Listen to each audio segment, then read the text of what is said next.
សួស្តីទាំងអស់គ្នាថ្ងៃនេះគឺពួកយើង Spring Break Spring Break គឺពួកយើងនាំគ្នាដើរលេងបាទសួស្តីទាំងអស់គ្នានៅពេលនេះពេលភ្លើងបានចេញដំណើរហើយពួកខ្ញុំជិះប្រទេសភ្លើងដើម្បីទៅព្រំដែននៃប្រទេសហុងគ្រីជាប់ឆ្លងទៅប្រទេសក្រូអាតគឺក្រូអាទៀ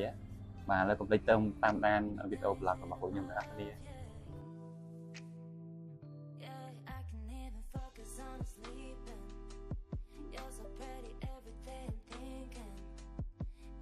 បាទអញ្ចឹងបន្ទាប់ពីធ្វើដំណើរអស់រយៈពេល 2-3 ម៉ោងមកពួកយើងក៏ងុយគេងបងប្អូនក៏គេងលើផ្លូវ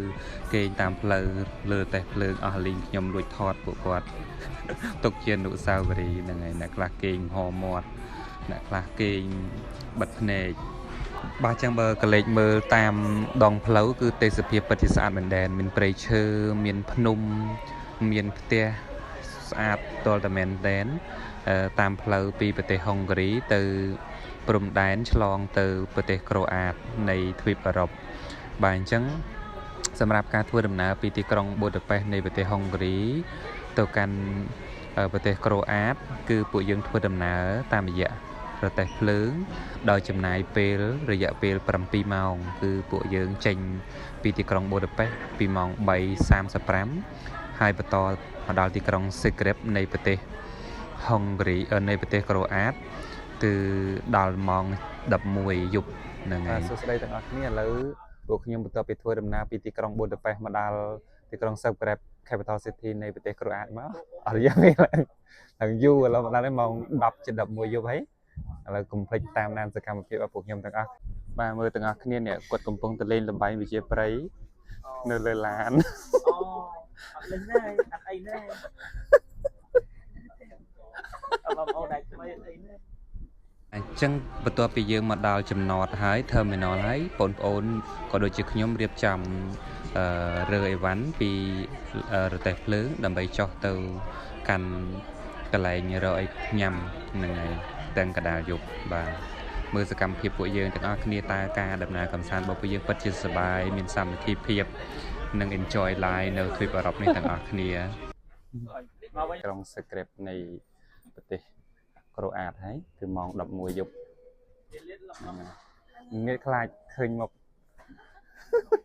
ចាប់យកទាំងអស់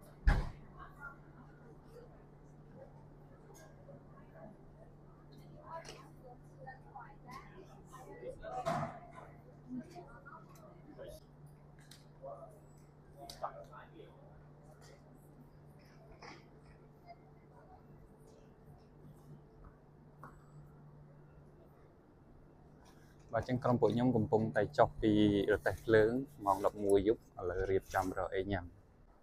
បាទចឹងបន្ទាប់ពីពួកខ្ញុំមកដល់ទីក្រុងសេក្រេបនៃប្រទេសក្រូអាតមកក៏ហេវម៉ោង 11 យប់ជាងហើយក៏រៀបចំរកDonald Burger ក៏ដូចជា Pizza អីញ៉ាំទាំងអស់គ្នាអូកន្លែងនេះស្អាតណាស់ទាំងអស់គ្នាហេវអី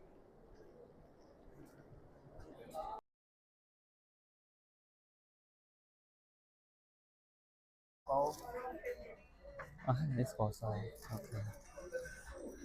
បាទអញ្ចឹងខ្ញុំមកដល់ទីក្រុង Secret នៃប្រទេសក្រូអាត Capital City ហើយមកដល់នេះម៉ោង 11 យប់អញ្ចឹងហេវតែខ្ញុំបានញ៉ាំ Spaghetti ហើយក៏កំងភេសជ្ជៈញ៉ាំត្រជាក់អរគុណទាំងអស់គ្នាអូខេ